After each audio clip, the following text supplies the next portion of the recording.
হচ্ছে কি পরিবর্তন? প্রথম পরিবর্তন মন্দির, দ্বিতীয় পরিবর্তন সুন্দর পরিবেশ, 3 নম্বর পরিবর্তন এখানে অনেক সাধুগুরু বৈষ্ণবের সমাগম এবং মায়েরা বসে বসে নাম রাখছিলেন, অনেক জ্ঞান হয়েছে।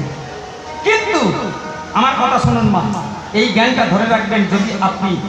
যদি ওপারে যেতে চান, বাসনা থাকে আপনার, বলতে বলতে কাঁদতে হবে। সেই কান্নাটা আসবে কোত্থেকে? কোনো গোডাউনে কান্না পাওয়া যায়?